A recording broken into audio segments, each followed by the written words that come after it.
everyone, welcome back to the channel. So dear students, once again I am here with one more informative video.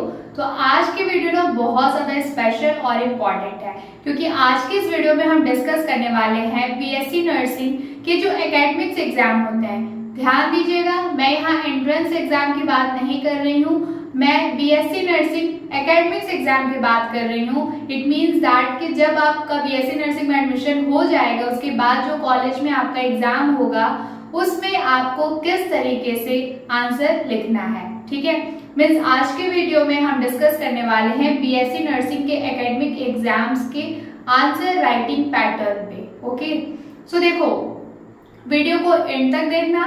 मैं जो जो points आपको बताऊंगी इस video में उसको या तो आप नोट कर लेना या फिर अच्छे से समझ लेना। बहुत ज़्यादा यूजफुल है एंड क्योंकि मैं तो मतलब इसी तरीके से लिखती हूँ और इसी तरीके से मेरे मार्क्स भी अच्छे आ जाते हैं, मैं पास हो जाती हूँ। सो मुझे लगता है कि अगर आप भी इसको फॉलो करोगे तो आपका भी अच्छा मार्क्स आएगा। ठीक है, तो चलो अब ज़्यादा इधर उधर की बातें नहीं करते हैं, वीडियो स्टार्ट करते हैं। तो सबसे पहले हम जान लेते हैं कि कितने एग्जाम्स आपको देने होते हैं। तो देखो, जो बच्चे सेकेंड ईयर, थर्ड ईयर या फाइनल ईयर में हैं उनको तो ये सारी चीजें अब तक एकदम अच्छे से क्लियर हो चुकी हैं। ये वीडियो फर्स्ट ईयर में एडमिशन जिन बच्चों का अभी अभी हुआ है उनके लिए है, क्योंकि वो नए हैं, उनको हर चीजों को जानना है, सही गाइडेंस की बहुत ज्यादा जरूरत है। तो स्टूडेंट्स, जब आपका एडमिशन हुआ है तो आपको पता है कि आपको पर ईयर 2 सेमेस्टर एग्जाम देने हैं और सभी सेमेस्टर्स में आपको 3-3 इंटरनल देना है। इट मीन्स दैट अगर मैं फर्स्ट ईयर की बात करूँ तो फर्स्ट ईयर में आपके 2 सेमेस्टर एग्जाम होंगे एंड आपके 6 इंटरनल एग्जाम होंगे। ठीक है, अब ये कैसे होगा, जैसे कि फर्स्ट सेमेस्टर के पहले 3 इंटरनल एग्जाम होगा, first internal, second internal, third internal, फिर आपका फर्स्ट सेमेस्टर एग्जाम होगा, मीन्स जो कि 6 महीने कंप्लीट होने पे होगा। फिर नेक्स्ट 6 मंथ में थर्ड इंटरनल जैसे आपका खत्म हुआ, फिर सेमेस्टर एग्जाम हुआ फर्स्ट सेमेस्टर, उसके बाद अगले जो सेमेस्टर आपका स्टार्ट होगा उसमें आपका fourth internal, fifth internal, sixth internal exam होगा एंड देन आपका सेकेंड सेमेस्टर। इस तरीके से आपका फर्स्ट ईयर फाइनल हो जाएगा। ठीक है, तो एग्जाम्स कौन कौन से होंगे, कैसे कैसे होंगे, ये मैंने बता दिया। अब इन एग्जाम में क्वेश्चन कैसे आते हैं, पेपर पैटर्न क्या होता है और उसमें आंसर कैसे लिखते हैं वो बात करते हैं। तो देखो, जो मैं पैटर्न आपको बता रही हूँ वो मैं अपने कॉलेज का, अपनी यूनिवर्सिटी का पैटर्न बता रही हूँ। थोड़ा बहुत पैटर्न आपकी यूनिवर्सिटी में या फिर आपके कॉलेज में चेंज हो सकता है, लेकिन जो आंसर लिखने का तरीका है वो बिल्कुल सिमिलर रहेगा। तो उसके लिए आपको परेशान होने की बिल्कुल जरूरत नहीं है। ठीक है, सिर्फ नंबर ऑफ क्वेश्चन थोड़े बहुत ऊपर नीचे हो सकते हैं, बट उस क्वेश्चन का आंसर कैसे लिखना है वो पैटर्न तो सेम ही होने वाला है। तो अगर मैं अपने पेपर को रेफरेंस मान के आपके साथ बताऊं तो देखो, हमारे पेपर में 12 एमसीक्यूज आते हैं। ठीक है, टोटल 75 मार्क्स का थियरी एग्जाम होता है और 25 मार्क्स का हमारा प्रैक्टिकल होता है। तो हम यहाँ प्रैक्टिकल की बात नहीं करेंगे, आज के इस वीडियो में हम थियरी एग्जाम के बारे में बात करेंगे। ठीक है, जो थियरी एकेडमिक एग्जाम होता है उसके बारे में। तो टोटल 75 मार्क्स का होता है, चाहे वो इंटरनल हो चाहे वो सेमेस्टर हो। ठीक है, क्योंकि जो इंटरनल एग्जाम है वो हमें सेमेस्टर एग्जाम की प्रैक्टिस कराने के लिए ही लिया जाता है, इसलिए जितने मार्क्स का सेमेस्टर होता है उतने ही मार्क्स का इंटरनल एग्जाम भी होता है। तो 75 मार्क्स का पेपर है अगर, तो उसमें 12 एमसीक्यूज आते हैं, एक एक नंबर के बोलो, एक मार्क्स के बोलो, मीन्स 12 मार्क्स के 12 एमसीक्यूज होते हैं। फिर 2 लॉन्ग आंसर्स होते हैं 15 मार्क्स के, मीन्स 30 मार्क्स के आपके लॉन्ग आंसर होते हैं 2।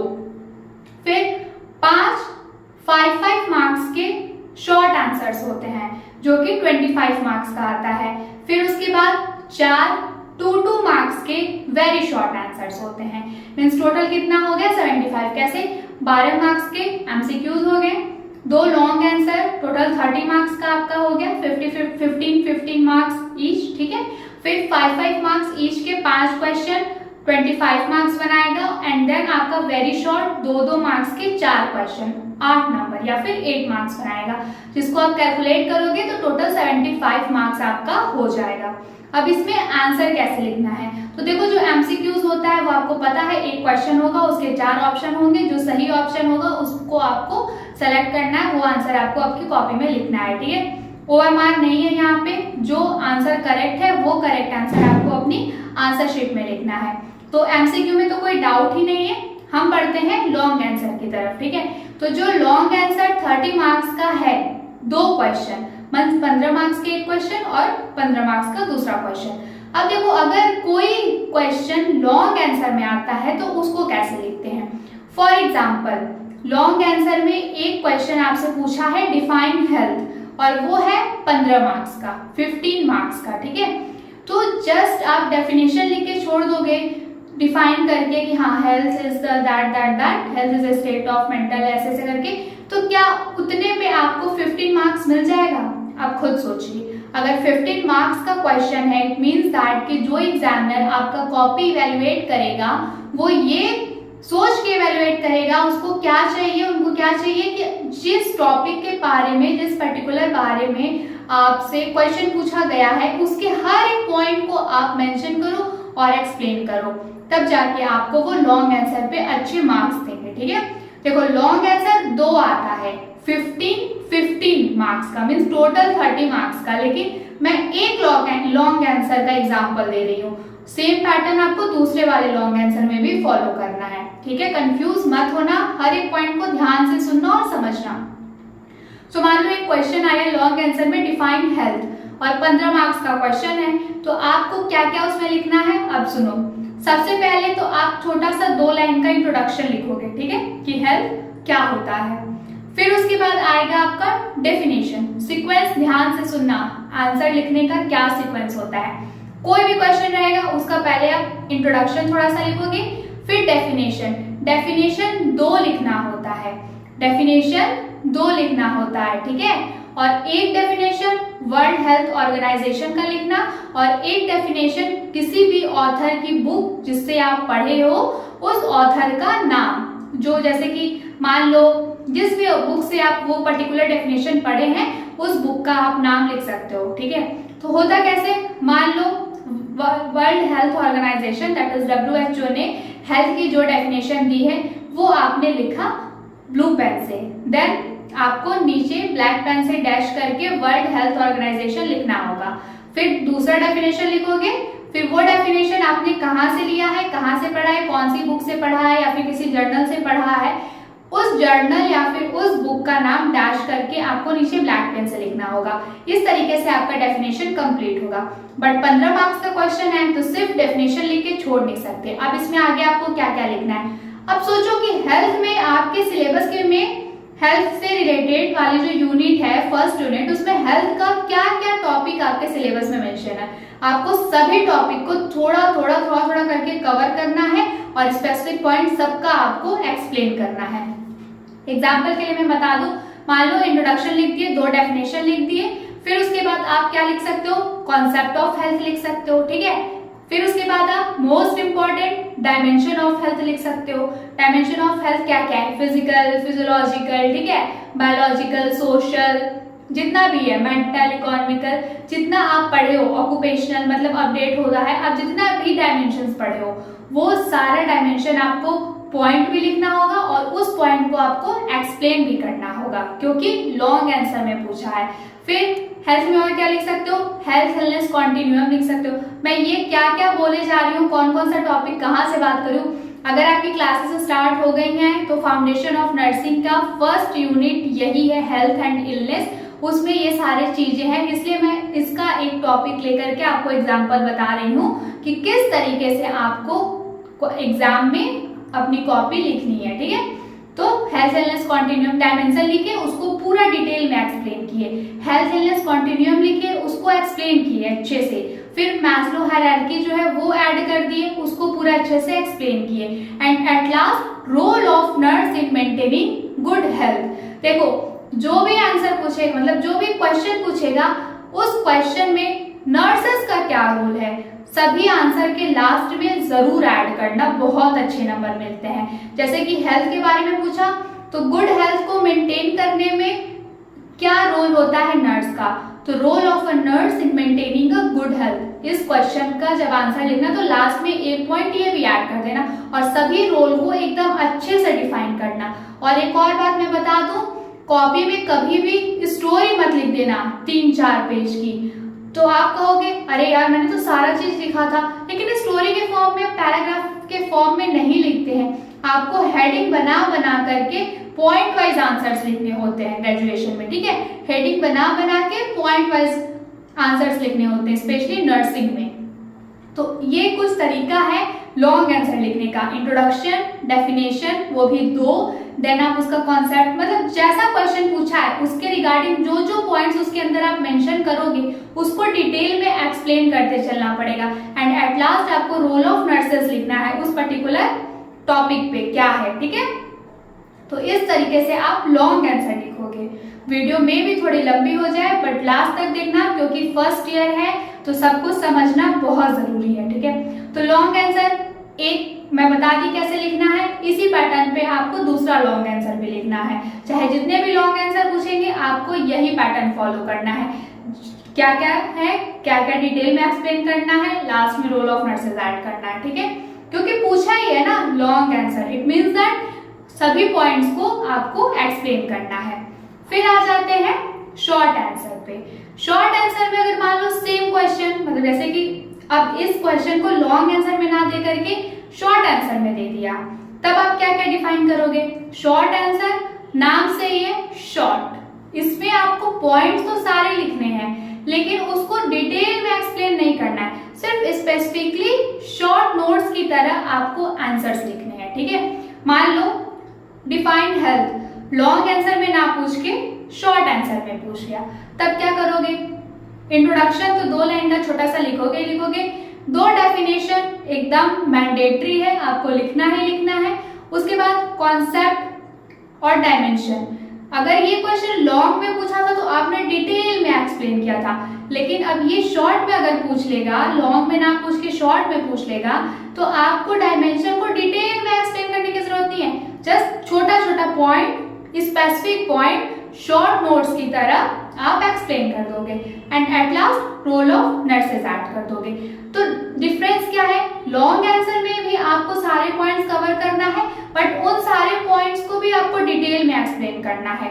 अगर आप शॉर्ट आंसर में किसी क्वेश्चन का आंसर लिख रहे हो तो उस क्वेश्चन के आंसर में आने वाले सभी पॉइंट्स को तो आपको मेंशन करना ही करना है, बट जरूरी नहीं है कि आप सबको डिटेल में एक्सप्लेन करो। जो लगे आपको कि हाँ इसको एक्सप्लेन कर देना चाहिए आंसर को अच्छा दिखाने के लिए, उस पॉइंट को, स्पेसिफिक पॉइंट को, आपको इंपॉर्टेंट पॉइंट को थोड़ा ब्रीफली शॉर्ट में, शॉर्ट नोट्स के फॉर्म में आपको एक्सप्लेन करते हुए चलना है। चाहे लॉन्ग आंसर हो चाहे शॉर्ट आंसर हो, पॉइंट वाइज ही आंसर लिखना है। बस कौन से पॉइंट को कहाँ पे किस तरीके से डिटेल में एक्सप्लेन करना है, किस तरीके से शॉर्टली एक्सप्लेन करना है, आपको ये ध्यान रखना पड़ेगा। क्योंकि आपके पास 3 घंटे का ही समय है, 3 घंटे में आपको माइंडसेट बिल्कुल क्लियर रखना है कि कौन से क्वेश्चन में कितना बड़ा आंसर लिखना है और कौन कौन सा पॉइंट लिखना है। क्योंकि बहुत बार ऐसा होता है कि आंसर आता है लेकिन टाइम मैनेजमेंट ना हो पाने की वजह से टाइम कम पड़ जाता है और बच्चे अच्छे से आंसर नहीं लिख पाते हैं। ऐसा मेरे साथ भी कई बार हुआ है, इसलिए मैं आपको बता दूं कि लॉन्ग आंसर में ही ज्यादा फोकस करना, बहुत बड़ा बड़ा लिखने का। शॉर्ट आंसर में बहुत ज्यादा टाइम वेस्ट करने की जरूरत नहीं है, सिर्फ मेन पॉइंट्स की हेडिंग बनानी है और उसको जल्दी जल्दी से टू द पॉइंट आपको एक्सप्लेन करना है। क्योंकि 5 क्वेश्चन आपको लिखने होते हैं शॉर्ट आंसर्स में, ठीक है, 5 क्वेश्चन के आंसर और लॉन्ग में 2 क्वेश्चन के आंसर। फिर उसके बाद वेरी शॉर्ट पे आ जाते हैं। वेरी शॉर्ट 4 क्वेश्चन रहता है, 2 नंबर का, नाम से क्लियर है। वेरी शॉर्ट मतलब जो क्वेश्चन पूछे बस उसका सीधा सा आंसर दे दो, टू द पॉइंट, 2 लाइन में खत्म। लेकिन नर्सिंग है, इतनी आसानी से आपको नंबर नहीं मिलेगा। तो मान लो डिफाइन हेल्थ, लॉन्ग आंसर में नहीं पूछा, शॉर्ट आंसर में नहीं पूछा, अब सीधा वेरी शॉर्ट में पूछ दिया।